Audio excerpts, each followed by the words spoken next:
Eh bien, bonjour. Aujourd'hui, nous allons parler de Sainte-Beuve, d'Aimé Sainte-Beuve. Et j'ai l'impression que nous allons vraiment entrer dans le vif du sujet après les prolégomènes des leçons précédentes, de la préface de Sésame et l'Hélice, de l'article du Figaro. Maintenant, nous allons parler de ces relations de Proust et de Sainte-Beuve, et je pense que cela va occuper les prochaines leçons également. Il en reste 5, 4 mardi, et la dernière fois, je ferai en principe 2 heures. Il est donc temps d'aborder enfin cette confrontation et d'observer ce que Proust a fait de Sainte-Beuve. Proust, qui est, comme on l'a observé dans les leçons précédentes, quelque chose comme un anti-philologue, ennemi de la philologie, on l'a observé, répétant que les historiens disent des bêtises et ils démontrent leur absence d'intelligence quand on les interroge sur l'actualité, sur le présent. C'est pourquoi il est difficile de leur faire confiance quand il parle du passé. Et pourtant, lorsque Proust commence à travailler sur Sainte-Beuve, au fond, il le fait de manière assez classique, quasi universitaire, académique. Il réunit la bibliographie, il la dépouille assez consciencieusement, il prend des notes de lecture. Et c'est ça l'essayisme depuis Montaigne. Cela commence par la lecture. On passe de la lecture oisive, de la lecture de loisir, à une lecture qui est de plus en plus savante. Et c'est le cas dans ce fameux carnet 1, le carnet que Proust a tenu en 1908, où il prend des notes en lisant Sainte-Beuve, un peu comme nous le ferions, un peu comme un étudiant, un doctorant le ferait. Il note les numéros des pages, des expressions. Et c'est aussi le cas dans une grande page recto verso qui se trouve dans un des dossiers de la Bibliothèque nationale, où il y a des expressions, des numéros de pages, des renvois assez soigneux. Au cours de l'automne dernier, je me suis amusé à déchiffrer et à annoter tout ce qui concerne Sainte-Beuve dans ce fameux carnet 1. Ça avait été fait dans le passé, en 1976, par Philippe Kolb, qu'il avait publié sous le nom de Carnet de 1908. Et puis ça avait été refait par Florence Calu, avec moi, quand nous avons publié en 2002 les 4 petits carnets de la Bibliothèque nationale. Mais j'ai pensé qu'il valait mieux recommencer à zéro pour ne pas être influencé par les lectures et les annotations des autres, parce que c'est toujours très difficile quand quelqu'un a déjà lu quelque chose. On est un peu prisonnier de cette première lecture et il faut être un peu indépendant pour lire des choses nouvelles. Je vous donne un seul exemple de différentes lectures quand on reprend à zéro. Et vous avez vu ces 2 épigraphes, Aimé Sainte-Beuve et Aimé Sainte-Beuve. Je crois que Proust aimait aussi Sainte-Beuve, et c'est ce que je voudrais vous montrer aujourd'hui. Mais voici une petite expression du carnet 1 qui montre comment Proust travaillait. Philippe Kolb et Florence Calu lisaient Léopardi, et moi je lis Laprade, sur Laprade, Musset. Une fois qu'on a lu quelque chose, ça semble s'imposer, mais n'oublions pas que c'est difficile de lire Proust.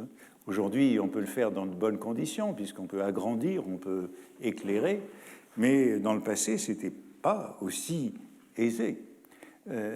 Sur Laprade ou sur Léopardi, Musset, oh, l'enfant terrible, etc. Sur Gautier, Enel, c'est-à-dire Nouveau Lundi, tome 6, page 333, bravo aux stoïciens de l'art. Voilà comment Proust prend des notes. Alors évidemment, une fois qu'on a lu Laprade à la place de Léopardi, on se dit, ben oui, c'est le poète, le grand poète Victor de Laprade. Et il y a bien sûr un article dans l'œuvre de Sainte-Beuve, dans les Nouveaux Lundis. Ce n'est pas non le même tome, ce n'est pas le tome 6, c'est dans le premier tome des Nouveaux Lundis, où on trouve la citation qui est en bas de l'écran, qui est donc de Sainte-Beuve, et la lecture est confirmée par la citation de Sainte-Beuve.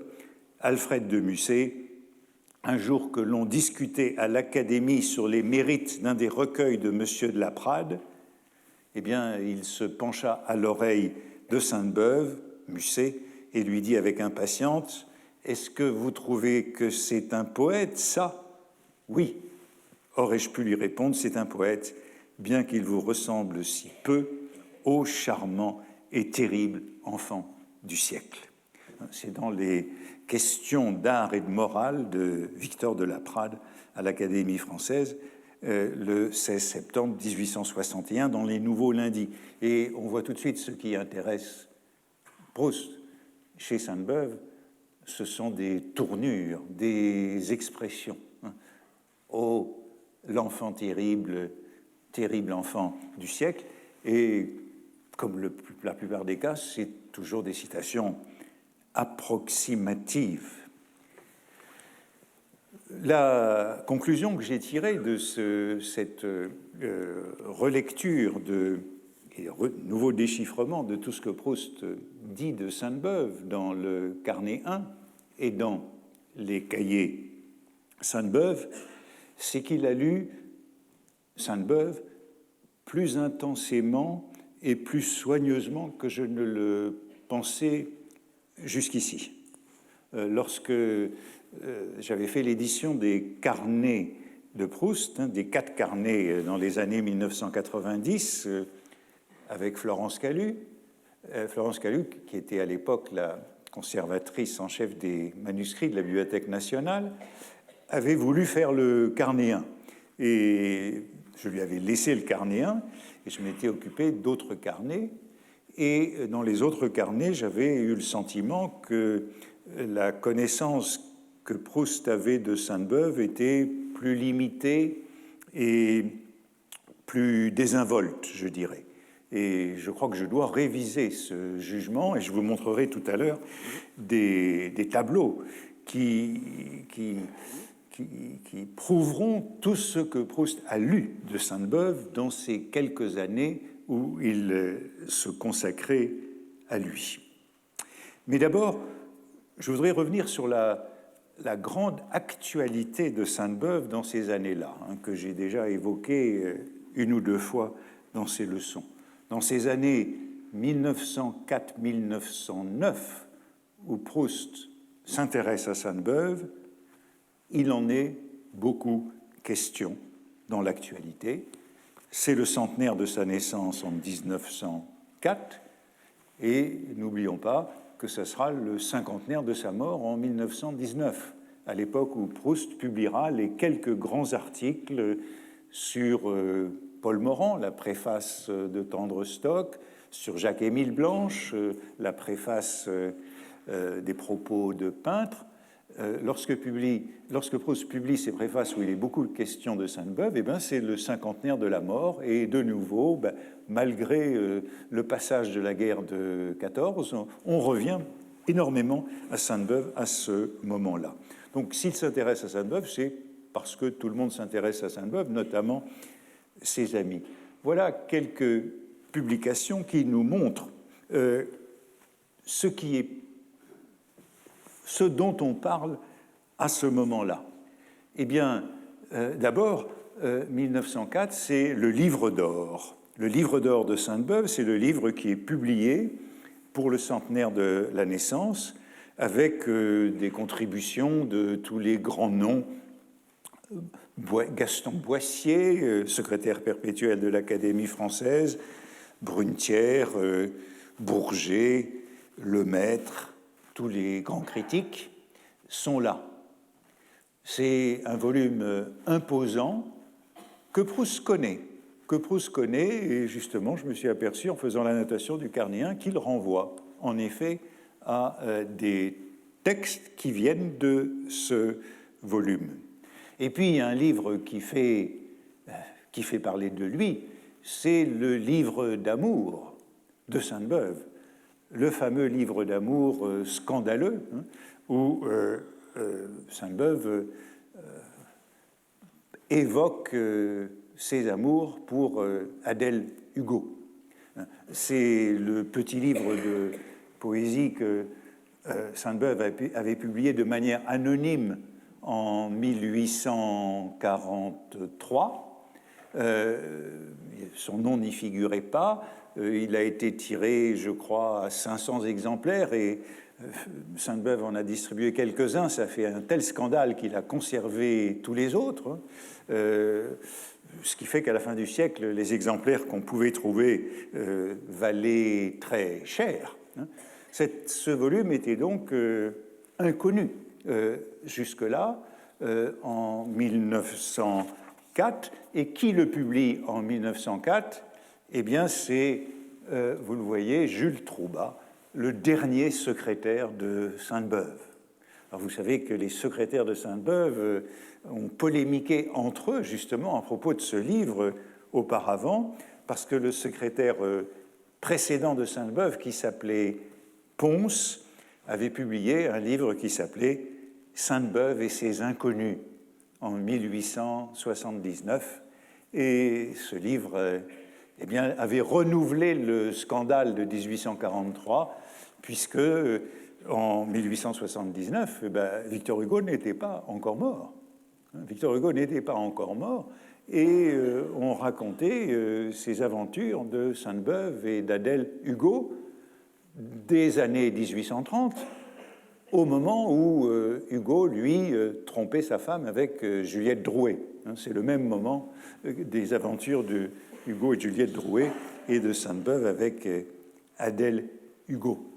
Bon, ça avait fait un tel scandale en 1879 que Jules Troubat, le secrétaire, le dernier secrétaire de Sainte-Beuve, avait brûlé tous les exemplaires qui restaient, dit-il, pour que ce volume si choquant ne subsista point. En vérité, il en avait certainement gardé quelques-uns, mais il dit dans une lettre de 1883 qu'il a brûlé 80 exemplaires de ce livre d'amour. Sainte-Beuve, dans son testament, disait que dans une armoire, il y avait 204 exemplaires. Il avait compté, il savait exactement combien il y en avait, et vous voyez, il avait gardé 204 après la publication. Et bon, donc il y en avait encore un certain nombre sur le marché. Mais en 1904, Jules Troubat, dernier secrétaire de Sainte-Beuve, pense que 20 ans après la mort du dernier des protagonistes, Hugo, on peut publier le livre d'amour avec une préface. Et vous voyez, Jules Troubat, c'est donc un homme qui a près de 70 ans au moment de cette publication. Mais il y a des nouvelles générations de Beuviens. Et il y a bien d'autres gens qui ont écrit sur Sainte-Beuve dans ces années-là, mais j'en ai retenu deux. Gustave Michaud, parce que Gustave Michaud, c'est la première thèse sur Sainte-Beuve.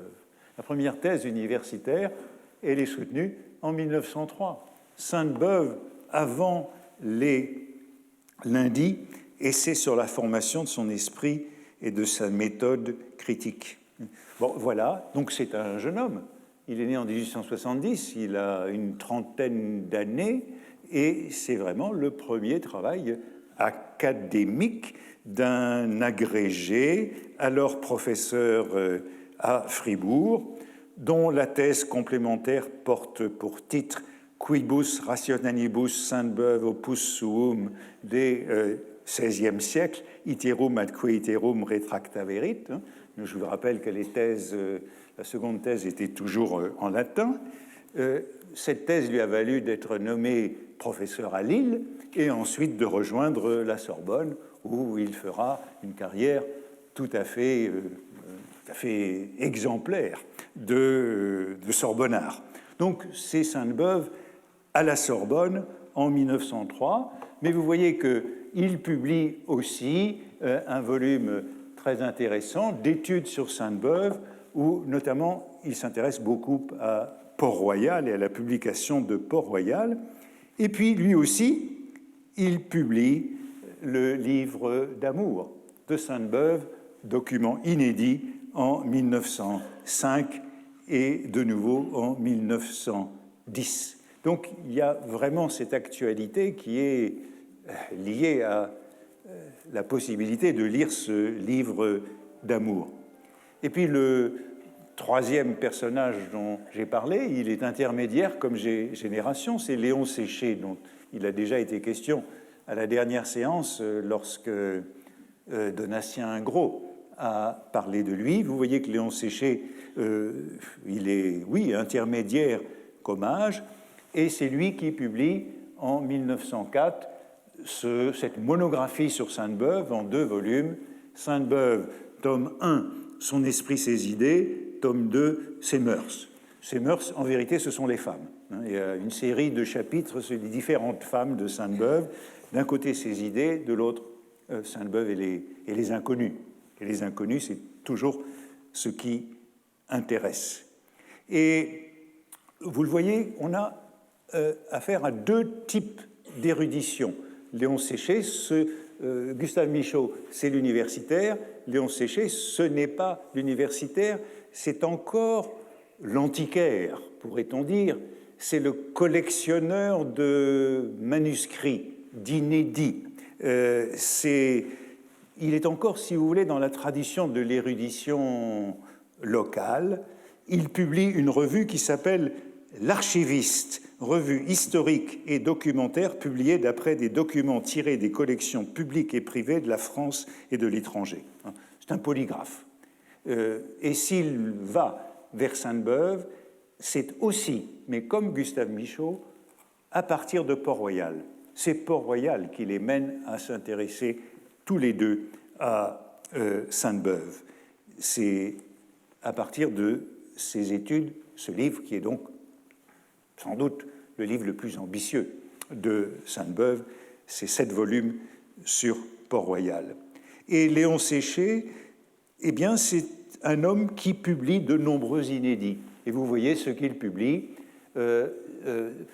C'est la correspondance inédite de Sainte-Beuve avec monsieur et madame Juste Olivier, qui sont ses correspondants de Lausanne. Lettre inédite d'Hortense Allard de Méritens. Hortense Allard de Méritens dans ses rapports avec Chateaubriand, Béranger, Lamennais, Sainte-Beuve, etc. Madame d'Arbouville d'après ses lettres à Sainte-Beuve. Donc c'est vraiment la publication de toutes ces correspondances. Et vous pouvez aussi remarquer que l'éditeur n'est pas, la maison d'édition n'est pas du même genre. Ce n'est pas une maison d'édition savante, c'est le Mercure de France. C'est le Mercure de France, la revue de Valette et de Rachilde, qui publie tous ces documents inédit. Alors je crois que c'est intéressant puisque ça nous montre au fond 3 générations qui s'intéressent à Sainte-Beuve dans ce moment-là. La génération au fond des derniers témoins, Troubat c'est le dernier secrétaire, la génération de l'érudition, je dirais érudition à l'ancienne avec Léon Séché. Léon Séché, il dirige une revue qui s'appelle Les Annales romantiques, et il publie des tas de collections au Mercure de France qui s'appellent Études d'histoire romantique, Muse romantique, le Cénacle de Joseph Delorme. Et tous les ans, il y a 3-4 livres qui sont publiés dans ces collections, donc c'est vraiment de la transcription d'inédits. Et puis la 3e génération, c'est Gustave Michaud, c'est l'entrée de Sainte-Beuve à l'université. Et je crois qu'on peut se limiter à eux, mais bien sûr, il y en a beaucoup d'autres. Et vous savez qu'il y a notamment Bourget, puisque c'est lui, avec son article de 1907, qui est au point de départ du contre Sainte-Beuve. Puis il y a aussi Rémy de Gourmont. Mercure de France, c'est Rémy de Gourmont qui est là derrière et qui s'intéresse à la littérature et à la critique, et notamment au rapport de Balzac et de Sainte-Beuve. Alors quand Proust commence-t-il à s'y intéresser? Il y a quelques leçons, lorsque je parlais sur la lecture, la préface de Sésame et les Lys, je vous disais que le nom de Sainte-Beuve n'apparaît pas dans cette préface, dans le corps du texte, mais seulement dans les notes. Il apparaît dans 4 notes, et ces notes sont essentielles puisque c'est vraiment le début de l'intérêt de Proust. Il l'avait lu dans le passé, dans sa jeunesse, mais c'est le début de cette campagne d'études de Sainte-Beuve. Cela figure dans des notes parce que ce sont des additions du printemps de 1905. 4 notes dans la préface et une note à la traduction de Sésame et les Lys, le texte de Ruskin. Je voudrais vite parcourir ces 4 notes parce qu'elles nous montrent quels sont les lieux de la curiosité de Proust pour Sainte-Beuve. À quoi s'accroche-t-il dans cette œuvre? La première note porte sur la mélancolie de l'imparfait dans les romans. C'est la mélancolie que le lecteur ressent à la fin d'un livre au moment où l'auteur, méchamment, fait disparaître les personnages. Ce moment de tristesse que nous avons lorsque nous parvenons à la fin d'un roman et que nous ralentissons le rythme de la lecture pour ne pas en finir avec eux, pour rester dans le monde du roman. C'est ça que Proust analyse et il dit ceci. « J'avoue que certains emplois de l'imparfait, de l'indicatif, de ce temps cruel qui nous présente la vie comme quelque chose d'éphémère à la fois et de passif, qui au moment même où il retrace nos actions les frappe d'illusions, les anéantit dans le passé, sans nous laisser, comme le parfait, la consolation de l'activité, est resté pour moi une source inépuisable de mystérieuse tristesse. Aujourd'hui encore, je peux avoir pensé des heures à la mort avec calme. Il me suffit d'ouvrir un volume des Lundis de Sainte-Beuve et d'y tomber par exemple sur cette phrase de Lamartine. Il s'agit de Madame d'Albany. Rien ne rappelait en elle à cette époque.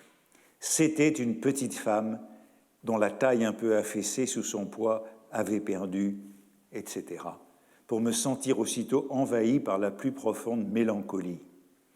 Dans les romans, l'intention de faire de la peine est si visible chez l'auteur qu'on se raidit un peu plus. Cette réflexion sur la cruauté des écrivains dans cet usage de l'imparfait, ce sadisme exercé contre le lecteur. Alors l'exemple qu'il prend est donc très intéressant.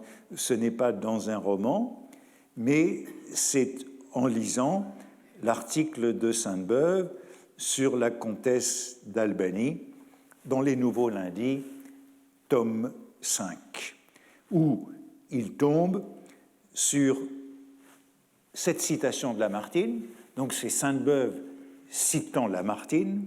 Rien, nous dit Lamartine dans son 7e entretien, rien ne rappelait en elle, à cette époque déjà un peu avancée de sa vie, ni la reine d'un empire, ni la reine d'un cœur. C'était une petite femme dont la taille un peu affaissée sous son poids avait perdu toute légèreté et toute élégance. La comtesse d'Albany, si vous vous souvenez d'elle, c'était la maîtresse du poète Alfieri, de l'écrivain italien, après avoir été la femme du dernier prétendant des Stuarts. C'est pour ça qu'elle s'appelait la comtesse d'Albany, et avant d'être, après la mort d'Alfieri, la compagne du peintre Fabre, le Fabre de Montpellier. Et donc, lorsque Lamartine rencontre la comtesse d'Albanie, c'est à Florence, sous la Restauration, en compagnie de Fabre. Et c'est un moment assez touchant, parce que dans le texte de Lamartine, et dont Sainte-Beuve, qui cite, il y a aussi une rencontre de la comtesse d'Albanie dans les Mémoires d'Outre-Tombe. Chateaubriand l'a déjà rencontrée à Florence, et tout ça, c'est une grande nostalgie pour cette femme un peu, mythique que la comtesse d'Albanie. Ce qui est aussi frappant dans ce passage de Lamartine, c'est qu'il se cite à la troisième personne. Il parle de lui, le récit qu'il avait fait à l'époque. Alors, on peut aussi se demander pourquoi Proust est tellement sensible à ce récit de cette femme âgée qui a perdu l'élégance et la beauté mythique qui était la sienne. Là, je pense qu'on peut en trouver une petite explication dans un passage du Carnet 1, justement, où le couple de la comtesse d'Albanie et du peintre François-Xavier Fabre est comparé au couple de Geneviève Strauss, la veuve de Bizet et d'Émile Strauss. Voici la notation du Carnet 1. Bizarre idée sur Madame d'Albanie et Fabre. Entre parenthèses, Strauss et Bizet. Et ça nous montre aussi, alors bizarre idée, c'est Sainte-Beuve évoquant ce couple, Fabre dans l'admiration de la comtesse d'Albanie comme Émile Strauss devant Geneviève Strauss. Et la comparaison, je crois qu'elle nous montre aussi l'une de ces curiosités précisément beuviennes de Proust. S'il s'intéresse à la comtesse d'Albanie, c'est parce qu'elle lui rappelle Geneviève Strauss ou parce qu'elle lui fait penser à Geneviève Strauss. Et on retrouve bien chez Proust ce tic qui sera celui de Swann et de bien d'autres personnages, de comparer les personnages, de rapprocher dans l'anachronisme le passé et le présent.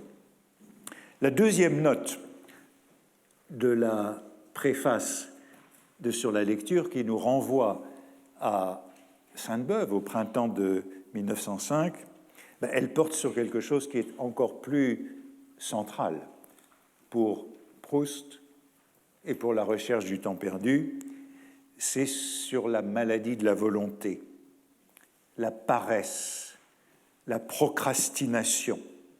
Cette procrastination que la lecture peut guérir. Vous vous souvenez de ce que je disais, la lecture, elle peut vous détourner de la vie, mais la lecture peut aussi avoir une vertu thérapeutique, disait Proust, lorsqu'on souffre de maladie de la volonté. Et cette maladie de la volonté, Proust écrit « Je la sens en germe chez Fontane ». Fontane qui est un peu le prototype du génie stérile, si vous voulez. Celui qui a tout pour faire une œuvre et qui ne la fait pas. Et Proust écrit, je perds ma page, oui, je la sens en germe chez Fontane, dont Sainte-Beuve a dit ce côté épicurien était bien fort chez lui, sans ses habitudes un peu matérielles, Fontane, avec son talent, aurait produit bien davantage et des œuvres plus durables. Notez que l'impuissant prétend toujours qu'il ne l'est pas. Observation de Proust sur ce Fontane, mais aussi sur Sainte-Beuve, qui, pour Proust, est un impuissant. Fontane dit « Je perds mon temps, s'il faut les croire, eux seuls du siècle sont l'honneur et assurent qu'ils travaillent beaucoup. » Le cas de Coleridge est déjà plus pathologique. Bon, il y a un développement sur Coleridge en empruntant au livre de Ribot sur les maladies de la volonté. Alors cette fois, Proust cite l'un des textes de Sainte-Beuve qui compte le plus pour lui, qu'il a lu le plus attentivement, c'est le volume sur Chateaubriand et son groupe littéraire. C'est vraiment au cœur de tout l'intérêt de Proust pour Sainte-Beuve, c'est Chateaubriand. C'est ce qu'il a lu, je crois, le plus. Et c'est là que Sainte-Beuve disait cet épicurien, cet qualificatif qui arrête Proust, était bien fort chez lui, plus fort que l'on ose le marquer. Ainsi, la douceur de vivre, la chasse, les dîners l'ont distrait de la littérature. Et Sainte-Beuve ajoutait « Son côté faible est là. Il faut oser indiquer au moins le vice des hommes distingués. Sans ses habitudes un peu matérielles, Fontane, avec son talent, aurait préduit bien davantage, etc. » Donc c'est le loisir, l'homme de loisir et de mondanité qui sacrifie le travail et l'écriture. D'où toute cette éthique du travail à laquelle Proust revient souvent. Et voilà les vers au complet de Fontane que Proust cite avec Sainte-Beuve. « Je perds mon temps s'il les faut croire. Eux seuls sont du siècle l'honneur. J'y consens qu'ils gardent leur gloire. J'y perds bien peu pour ma mémoire. J'y gagne tout pour mon bonheur. » Je disais, c'est la crainte de l'improductivité, de l'oisiveté et du bonheur de vivre. Ça sera tout le sens de la polémique que Proust connaît parfaitement entre Balzac et Sainte-Beuve. J'en parlais l'année dernière. Balzac, 10 ans, il a fallu 5 ans à Sainte-Beuve pour écrire Volupté. Je me suis vengé en écrivant Le Lys dans la vallée, ça m'a pris 3 semaines. Et c'est Balzac traitant toujours Sainte-Beuve d'impuissant. La troisième note de Proust sur la lecture qui introduit Sainte-Beuve, elle est, j'ai envie de dire, elle est encore plus importante. C'est plus seulement la procrastination, c'est ce qui sera la thèse centrale du contre Sainte-Beuve. C'est, au fond, contre la vérité positive, contre l'archive, contre le confort intellectuel du philologue. C'est Proust disant que la recherche de la vérité doit être une vérité intérieure et disant par exemple « Quel bonheur, quel repos pour un esprit fatigué de chercher la vérité en lui-même, de se dire qu'elle est située hors de lui, au feuillet d'un in-folio jalousement conservé dans un couvent de Hollande, et que la quête de la vérité, c'est une quête matérielle, c'est une quête physique. Il faut se donner de la peine, mais cette peine sera toute matérielle, ne sera pour la pensée qu'un délassement. Chercher la vérité dans une bibliothèque, ça peut être fatigant, ça peut être une épreuve, une quête, mais c'est aussi un soulagement pour la pensée, et Proust insiste beaucoup sur ce refus de la vérité comme chose matérielle. Et c'est là qu'il ajoute cette longue description rocambolesque de 2 pages d'expédition de Sainte-Beuve pour entrer en possession de la vérité, et Donatien Gros a lu ces 2 pages auxquelles je ne reviens pas la dernière fois. Mais ces 2 pages appellent une note. Et voici la note. Je n'ai pas besoin de dire qu'il serait inutile de chercher ce couvent, le couvent où on recherche la vérité, près d'Utrecht, et que tout ce morceau est de pure imagination. Il m'a pourtant été suggéré par les lignes suivantes de M. Léon Séché dans son ouvrage sur Sainte-Beuve. Il, Sainte-Beuve, s'avisa un jour, pendant qu'il était à Liège, de prendre langue avec la petite église d'Utrecht. C'était un peu tard, mais Utrecht était bien loin de Paris, et je ne sais pas si volupté aurait suffi à lui ouvrir à deux battants les archives d'Amersfoort. J'en doute un peu, car même après les 2 premiers volumes de son Port-Royal, le pieux savant qui avait alors la garde de ses archives, etc. Sainte-Beuve obtint avec peine du bon monsieur Carsten la permission d'entrebâiller certains cartons. Ouvrez la deuxième édition de Port-Royal et vous verrez la reconnaissance que Sainte-Beuve témoigna à monsieur Carsten. Léon Séché, Sainte-Beuve, tome 1.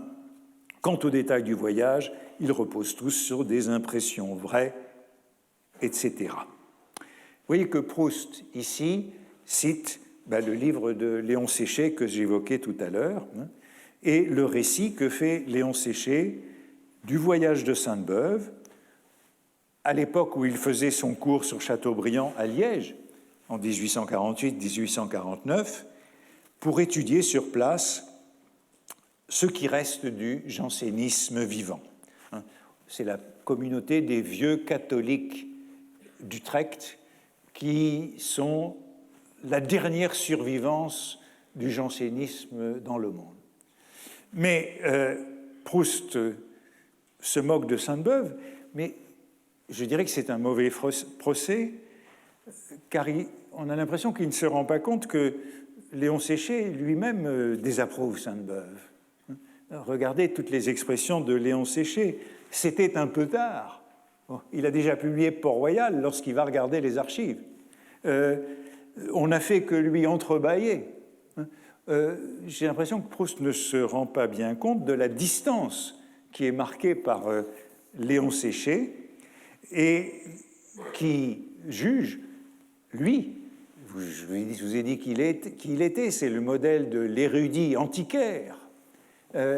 Il juge au fond que le travail de Sainte-Beuve sur Port-Royal n'est pas celui d'un érudit, mais celui d'un écrivain, d'un homme de lettres. Proust, au fond, fait là un mauvais procès à Sainte-Beuve, car Sainte-Beuve n'était pas un archiviste, Sainte-Beuve n'était pas un fureteur d'archives, et ce que fait remarquer Léon Séché, c'est que cette expédition hollandaise, elle est unique dans la carrière de Sainte-Beuve, tout à fait exceptionnelle, et elle suscite de sa part un commentaire qui ne va pas du tout dans le sens de Proust. Voici ce qu'écrit Léon Séché. Sainte-Beuve montra toujours plus de goût pour les bibliothèques que pour les archives, pour le texte imprimé que pour le texte manuscrit, ce qui ne l'a pas empêché de publier beaucoup de pièces inédites, mais ces pièces étaient généralement des lettres que lui communiquaient les familles intéressées. Étant casanier de sa nature, il n'avait pas le temps non plus de remonter aux sources. Vous voyez, c'est bien la condamnation. Voici un historien qui ne remonte pas aux sources, selon Léon Séché. Je ne sais guère que les archives d'Amersfoort où il soit allé en personne faire des fouilles pour son histoire de Port-Royal. Mais c'était après coup. Encore eut-il la bonne fortune d'y rencontrer un archiviste qui lui mâcha le plus gros de la besogne. J'y lis donc une assez dure critique de Léon Séché à l'égard de Sainte-Beuve. Sainte-Beuve n'est pas un homme d'archives.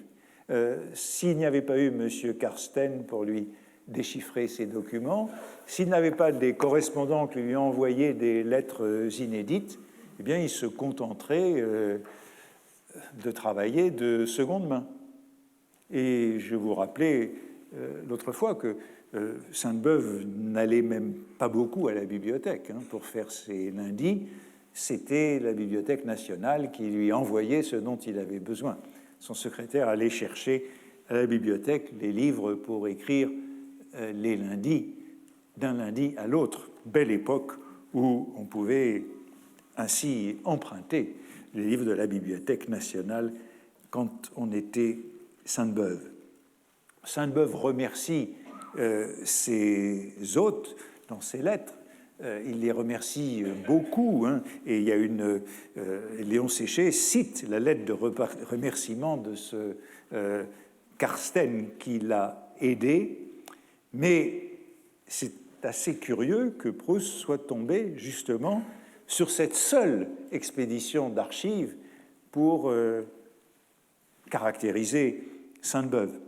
Et je crois qu'il faut retenir de cela les réserves que pouvait avoir un érudit dès ce moment-là à l'égard d'un travail qui, comme celui de Sainte-Beuve, qui n'était pas celui d'un historien et en tout cas pas celui d'un archiviste. Je vous disais, Léon Séché, c'est tout de même un historien à l'ancienne en 1904. C'est plus un historien tel que le voudrait l'histoire positiviste de la Sorbonne ou par exemple celle de Lançon pour l'histoire littéraire dans les mêmes années.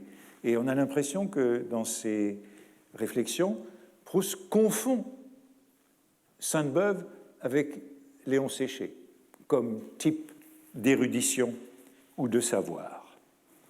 Quatrième et dernière note sur la lecture, je dirais elle est encore plus capitale si c'est possible, puisque cela a trait à la méconnaissance qu'ont les critiques de la littérature contemporaine. Et ce sera bien au centre du Contre Sainte-Beuve. C'est une note, de nouveau, et elle intervient au moment où Proust évoque la préférence qu'ont les grands écrivains pour les livres classiques. Les grands écrivains, dit-il, les grands écrivains contemporains, il pense par exemple à Alphonse Daudet, qu'il cite, les grands écrivains sont classiques dans l'âme. Ils préfèrent les livres des anciens aux livres des modernes. Et cela appelle cette note de Proust. C'est pour cela, sans doute, que souvent, quand un grand écrivain fait de la critique, il parle beaucoup des éditions qu'on donne d'ouvrages anciens et très peu des livres contemporains. Les grands écrivains préfèrent parler du canon de la littérature plutôt que des nouveaux romans. Exemple, les Lundis de Sainte-Beuve et la vie littéraire d'Anatole France. Mais tandis que M. Anatole France juge à merveille ses contemporains, Proust ne peut pas dire autre chose, Anatole France est vivant, on peut dire que Sainte-Beuve a méconnu tous les grands écrivains de son temps. Alors voilà la thèse.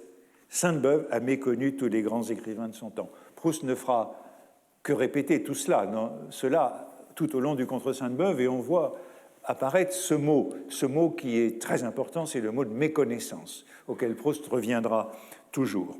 Et qu'on n'objecte pas qu'il était aveuglé par des haines personnelles, après avoir incroyablement rabaissé le romancier chez Stendhal, il célèbre en manière de compensation la modestie, les procédés délicats de l'homme, comme s'il n'y avait rien d'autre de favorable à en dire. Cette cécité de Sainte-Beuve en ce qui concerne son époque contraste singulièrement avec ses prétentions à la clairvoyance, à la prescience. Tout le monde est fort, dit-il, dans Chateaubriand et son groupe littéraire, à prononcer sur Racine et Bossuet, mais la sagacité du juge, la perspicacité du critique se prouve surtout sur des écrits neufs, non encore essayés du public, jugés à première vue, devinés, devancés. Voilà le don critique, combien peu le possède. C'est bien la première formulation de ce qui deviendra une idée fixe de Proust. Et il rencontre ce qui sera son grief principal dans le Contre Sainte-Beuve, puis dans les grands articles de l'après-guerre sur Paul Morand et sur Jacques-Émile Blanche. Et vous voyez qu'il cite de nouveau Chateaubriand et son groupe littéraire sous l'Empire pour mettre Sainte-Beuve en contradiction avec lui-même. Et je crois que j'ai déjà renvoyé à cette citation. Voilà le passage de Sainte-Beuve qu'il évoque. C'est Mademoiselle de Gournay qui l'a dit, et je le redirai à ma manière après elle, la pierre de touche véritable du jugement critique, ce sont les écrits contemporains. Tout le monde est fort à prononcer sur Racine et sur Bossuet, etc. Et Proust revient tout le temps à cette idée. Dans sa correspondance, dans d'autres articles, il dresse à plusieurs reprises des catalogues des aveuglements des écrivains sur leurs contemporains. Par exemple, c'est dans une lettre à Montesquieu, c'est justement à l'époque où 1904-1906, puisque c'est une lettre qui répond à un remerciement de Montesquieu à propos de Ruskin. Et il évoque les erreurs de jugement de Ruskin dans cet échange avec Montesquieu. Ruskin qui n'appréciait pas Whistler, qu'il connaissait. Donc c'est la même erreur que Sainte-Beuve. Ruskin se trompe sur Whistler, qu'il connaissait, et qui aimait en revanche Alphonse Karr et Eugène Sue. Proust revient souvent à cette idée. Ruskin, amateur d'Eugène Sue. On se trompe toujours sur la littérature étrangère. Proust l'excuse en disant c'est plus difficile avec on peut faire des erreurs sur la littérature étrangère. C'est ce que Barthes disait aussi. Je peux juger la littérature française, mais hors de la littérature française, je ne peux pas juger. Ça me fait penser à un ami japonais à qui je disais un jour que je venais de lire un roman d'un écrivain japonais. Je pensais lui faire plaisir en disant « J'ai lu un livre d'un romancier japonais qui m'a beaucoup plu. » Et il m'a dit « Oui, c'est un écrivain que les étrangers apprécient bien. » Bon, ça disait tout. Ça disait tout. Et Proust fait donc ces catalogues de bévues. Et voici dans la lettre à propos de Ruskin qui se trompe sur Whistler et sur Eugène Sue, Proust ajoute « Nous pouvons lire dans Goethe que la littérature française n'a rien produit qui égale les chansons de Béranger. » Goethe, en effet, dans les conversations de Goethe avec Eckermann, dit que les chansons de Béranger, c'est le chef-d'œuvre du genre. N'a rien produit qui égale les chansons de Béranger. Dans Stendhal, que les cathédrales gothiques sont la honte de la France. Oui, c'est vrai, hein, c'est dans le voyage, les mémoires d'un touriste. Stendhal qui est à Autun et qui, devant la cathédrale d'Autun, dit « Quelle laideur, grand Dieu, il faut être bronzé pour étudier notre architecture ecclésiastique. » Donc c'est ça qui choque Proust. Dans Nietzsche, qu'un siècle qui a produit quelques écrivains de nos amis que je n'ose citer est le plus grand de tous les siècles. Les écrivains qu'il n'ose pas citer, c'est Bourget, Loti, Anatole France, Maupassant, que Nietzsche appréciait. Dans Tolstoï, que les inventions de Wagner sont ridicules et mille jugements absurdes sur nos contemporains. Que dire enfin des erreurs d'Aurevilly sur Flaubert, de Sainte-Beuve sur Balzac, etc. Proust aime bien ces catalogues de bévues sur les contemporains. Dans un manuscrit d'article sur Tolstoï et Shakespeare, il dit encore voyez l'admiration de Goethe pour Béranger, la méprisante horreur qu'inspirait, ça c'est en 1907, donc à une époque où il s'intéresse déjà à Sainte-Beuve, la méprisante horreur qu'inspirait à Stendhal l'architecture gothique, la prédilection de Ruskin pour Meissonier, pour Alphonse Karr, pour George Sand, donc Ruskin qui n'aime pas Whistler mais qui préfère Meissonier. Voici le Napoléon en 1814 de Meissonier qui a appartenu à Ruskin. Ruskin avait acheté ce tableau, il l'a revendu après une dizaine d'années, mais enfin il l'a eu sous les yeux pendant assez longtemps, ce Napoléon en 1814. On ne peut pas dire qu'il l'appréciait totalement, puisqu'il disait que c'était peint d'un coup, comme faisait Titien, mais il dit Meissonier, c'est un plâtrier. Il met la peinture comme un plâtrier, alors que Titien, c'est un peu différent.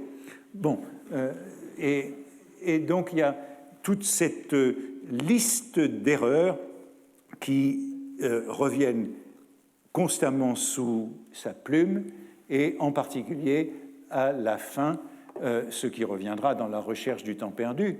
Il savait trop qu'Alfred de Vigny avait moins de tact que Molé, était un peu bené à côté de lui. Il se rendrait trop bien compte que dans la société de Mérimée, de Jacquemont d'Ampère, Stendhal était loin d'être le premier, etc. On a donc ce leitmotiv de la mauvaise appréciation des contemporains. C'est ça le grand grief, ne pas savoir les apprécier à leur juste valeur. Et on retrouvera dans le Contre Sainte-Beuve un des contemporains qu'il a méconnu est Balzac. Cette méthode méconnaît, la méthode de Sainte-Beuve méconnaît ce qu'une fréquentation un peu profonde avec nous-mêmes nous apprend, qu'un livre est le produit d'un autre moi que celui que nous manifestons dans nos habitudes. Et vous voyez que les deux thèses proustiennes, parce qu'au fond, la théorie littéraire proustienne, elle se résume à ces deux thèses, deux idées forces. La méconnaissance des contemporains pour la littérature est liée à leur méconnaissance du moi profond comme source de l'œuvre. C'est parce qu'ils ignorent que le moi profond est la source de l'œuvre qu'ils ne sont pas en mesure d'apprécier l'œuvre des contemporains et qu'ils la rabattent sur le personnage social.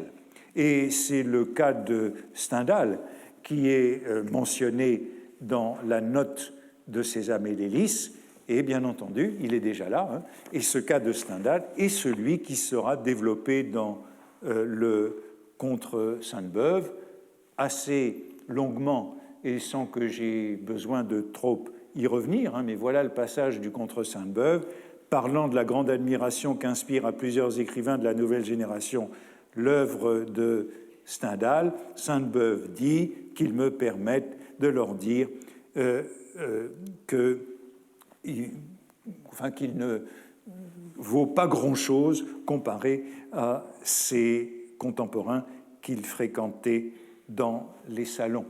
C'est longuement développé dans le Contre Sainte-Beuve, et voilà ce que Proust reproche à Sainte-Beuve, qui a dit qu'il faut, s'étant muni d'un mot et de tout ce qui permet selon lui aux critiques de juger plus exactement d'un livre, à juger Stendhal de la façon suivante: je viens de relire ou d'essayer les romans de Stendhal, ils sont franchement détestables.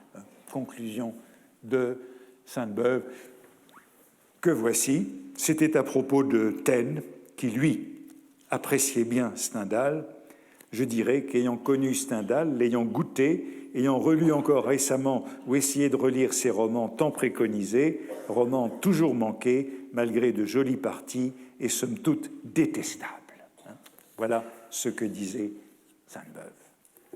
Enfin, la cinquième note relative à Sainte-Beuve dans Sésame et l'hélice, c'est une note qu'on trouve dans la traduction de Raskin, et celle-là, elle porte sur le style de Sainte-Beuve, le fait que Sainte-Beuve torture la langue française.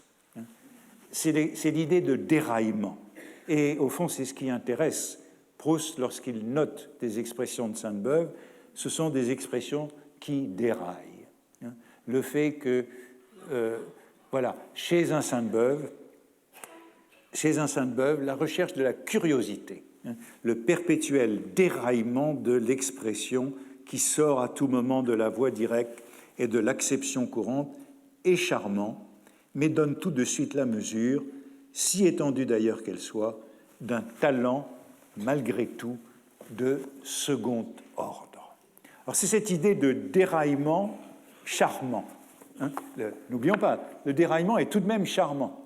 Et c'est pourquoi, dans les carnets, Proust note beaucoup d'expressions de Sainte-Beuve qui sont charmantes, ou qu'il trouve charmantes, mais qui déraillent parce qu'elles sont de second ordre, si vous voulez. Recherche de l'effet.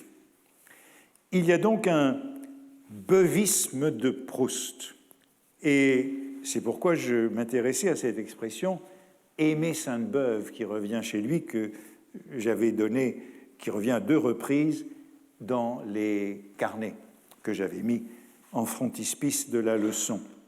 Cette expression « aimer Sainte-Beuve », chez Proust, elle est elle-même un pastiche de Sainte-Beuve, puisque c'est une des expressions de prédilection de Sainte-Beuve. Voici l'aimer Sainte-Beuve, et voici la page que Proust pastiche.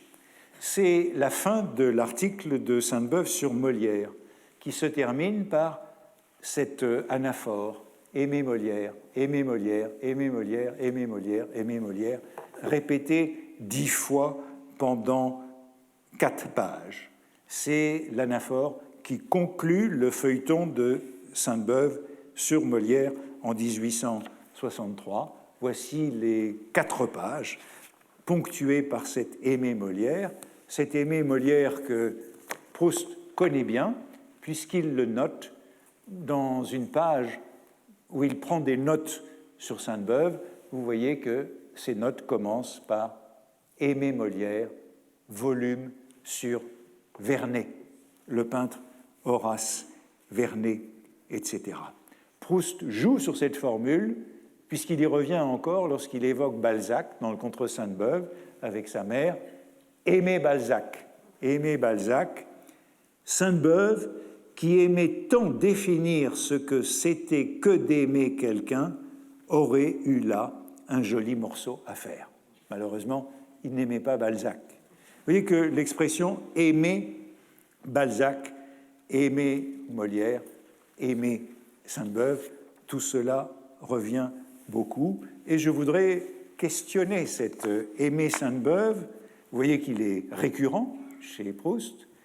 Il est critique et il est sévère, mais je pense qu'il est aussi complice. Il est accusateur, mais il est aussi appréciateur. Vous voyez l'expression qu'il employait tout à l'heure de déraillement charmant. Il y a du charme dans le déraillement tout de même. Et il me semble que Proust connaît bien Sainte-Beuve dans ce moment-là. Je dirais mieux que je ne le... Je vous l'ai dit, mieux que je ne le pensais avant de faire ce travail. On l'a vu, au printemps de 1905, il lit les 2 volumes de Léon Séché, Ses idées, ses mœurs. Et au moment où il le lit, il écrit une lettre justement à Madame Strauss. Il lui dit « Cette nuit, j'ai lu des lettres de Madame Desbordes-Valmore. » C'est dans le livre de Léon Séché. « Remplies de prétentions, genre Madame Daudet. » Et vous voyez toujours ce tic des ressemblances.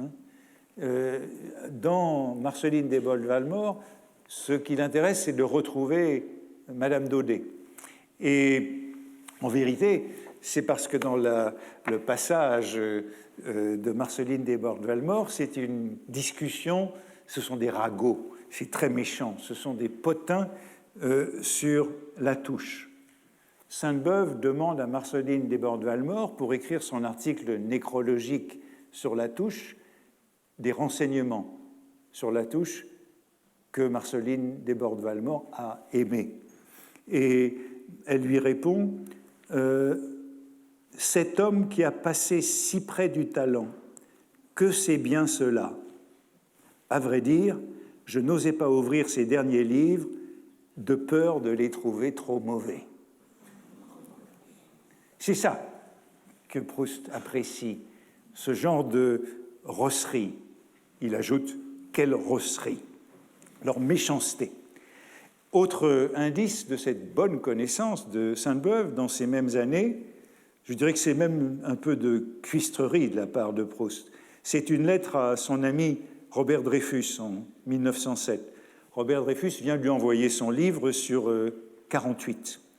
Et Proust veut le corriger à propos des rapports de Falloux et de Molé. Voici ce qu'il lui écrit. Est-ce vraiment Molé et Falloux? C'était le même parti. Si je ne confonds pas, il y a un discours à l'Académie de Falloux, éloge de Molé, qui surprit un peu les amis de Molé avec des appréciations sur la monarchie de Juillet qui n'auraient pas été du goût de Molé, qui s'y rallia avec éclat. Je crois que Falloux était plutôt légitimiste, Molé orléaniste, mais au fond la différence était peut-être moins dans leurs opinions que dans leur caractère. Et c'est cela sans doute qui me trompe.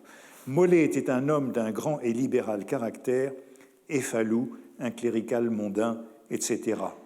Sur Génin, tu sais, il faut se méfier de Sainte-Beuve, dont il fut avec Pont-Martin la bête noire, mais surtout dans toute cette affaire de la Mazarine, où Sainte-Beuve fut accusée de vol. Proust voudrait corriger son ami dans ce livre. Il fait allusion au discours de réception de Falloux, qui a succédé à Molé à l'Académie française en 1857. Tout ça vient du compte-rendu de Sainte-Beuve dans les causeries du Lannée.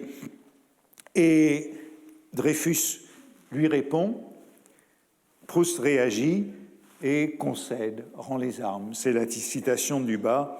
Tu as raison sur le tout. Pour Molé, cela ressort en effet de ton récit et j'ai été stupide.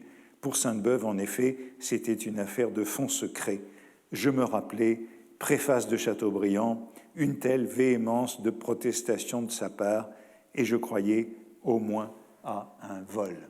Préface de Chateaubriand, c'est la préface de Port-Royal où Chateaubriand raconte qu'il a dû quitter la bibliothèque Mazarine en 1848 parce qu'on l'a accusé d'avoir touché des fonds secrets. En vérité, c'était le remplacement de sa cheminée du logement qu'il avait à la bibliothèque Mazarine. Et vous voyez, il y a cette volonté de montrer qu'on connaît mieux Sainte-Beuve, que ses contemporains, que ses amis. J'avais cité quelques-unes des lettres à Loris qui est l'interlocuteur privilégié de Proust au moment du contre Sainte-Beuve, au moment où Proust réunit sa bibliographie. Voici ce qu'il écrit à Loris. « Merci pour les Sainte-Beuve. J'ai acheté depuis quelque temps beaucoup de livres, notamment tous les Sainte-Beuve. J'en ai déjà perdu quelques-uns, mais ce qui me reste est plus que suffisant. » Alors, je suis amusé parce que j'ai tous les Sainte-Beuve, mais je les ai perdus, parce qu'il s'agit toujours de montrer que l'on n'est pas quand même philologue. Et c'est très bien de perdre des exemplaires. Ensuite, merci mille fois pour les Sainte-Beuve, mais je fais précisément racheter les derniers qui me manquent. Les autres, je les ai 3 fois chaque volume, pour ne pas vous embêter tout le temps, et même les Chateaubriand. L'autre système était trop compliqué. Et puis, je n'ai pas encore commencé à travailler, et voilà que j'ai oublié tout ce que j'ai lu de Sainte-Beuve. Je crois que j'avais déjà évoqué cette nécessité de l'oubli. D'une part, il faut perdre les livres, et d'autre part, il faut oublier ce qu'on a lu. Et comme ça, on est sûr qu'on ne sera pas trop universitaire, trop critique, trop philologue dans ce qu'on écrira. Et un peu plus tard, j'ai oublié tout ce que j'avais lu. Je vous ai encore dévalisé. Nicolas m'a apporté 7 Port-Royal et je ne peux pas les lire en ce moment, etc. Ce thème donc des livres en trop et des livres qui manquent et de l'oubli pour assurer que cela ne sera pas de la critique. En tout cas, que ce n'aura pas ce relent universitaire. Mais Proust a tout de même beaucoup lu Sainte-Beuve et je voudrais terminer par les tableaux que j'ai faits de ces lectures. Je ne sais pas ce que vous allez en voir, parce que c'est tout petit, mais vous voyez sur la colonne de gauche tous les volumes de Sainte-Beuve, les causeries du lundi, les nouveaux lundis, les portraits littéraires, les portraits contemporains, les premiers lundis. Et ça, c'est tout ce que j'ai pu identifier d'articles que Proust a lus dans l'œuvre de Sainte-Beuve. Et il y en a plus, puisqu'il manque certainement des identifications. Mais ce tableau nous montre des lectures abondantes. Dans le carnet 1, Proust cite plus de 90 articles de Sainte-Beuve dans l'œuvre que l'on peut répertorier ici. Dans les portraits littéraires, 5 articles. Dans les portraits contemporains, 14 articles. Dans les causeries du lundi, 34 articles. Dans les nouveaux lundis, 36 articles. Et puis, je l'ai dit, beaucoup des Chateaubriand et son groupe littéraire sous l'Empire, beaucoup moins Port-Royal, beaucoup moins l'étude sur Virgile. Mais vous voyez qu'il y a même un volume, les nouveaux lundis, tome 10, dont il cite 9 articles. Et alors on comprend pourquoi ce volume l'intéresse. C'est là qu'il est question de Madame de Boigne, des Goncourt, de Saint-Simon. Il cite 8 articles du tome 9 des Causeries du lundi, où là aussi il y a des articles importants qui l'ont fait souvent revenir à ce volume, où on a les articles sur Stendhal ou sur Baudelaire. Il cite 6 articles du tome 11 des Causeries du lundi, notamment c'est celui où il y a les notes et pensées, toutes ces anecdotes de Sainte-Beuve sur ses contemporains. Et Proust est souvent revenu à ce volume. En revanche, vous voyez qu'il y a des volumes qu'il ne cite pas du tout. Par exemple, les Nouveaux Lundis, tome 8, 13, 14, 15, beaucoup de volumes. Peut-être étaient-ce ceux qui lui manquaient. Il faudrait sans doute aller plus loin et voir combien de fois chacun de ces articles sont cités, mais je crois que ça nous donne déjà l'idée d'une lecture de Sainte-Beuve relativement fort étendue. Et voici sur une seule page où Proust a pris des notes sur Sainte-Beuve, et bien sur une seule page, il y a quand même 30 articles qui sont cités, en une page recto verso. Et ce qui est intéressant, c'est que ça complète le carnet 1, puisque vous voyez que les Nouveaux Lundis, tome 8, dont je disais qu'il n'était pas cité dans le carnet 1, ben là, il est cité 4 fois. Donc ça complète, d'une certaine façon, ces autres lectures. Et puis, on peut aussi voir qu'il y a de nombreux recoupements et comprendre que les articles que Proust a lus le plus chez Sainte-Beuve, ce sont les articles sur Stendhal, sur Chateaubriand, sur Béranger, sur Balzac, sur Joubert. Et on voit bien quels sont les lieux de son intérêt principal. Et puis à droite, vous voyez ce qu'il cite dans le Contre Sainte-Beuve, et dans le Contre Sainte-Beuve, il y a 40 articles qui sont cités, plus Chateaubriand et son groupe.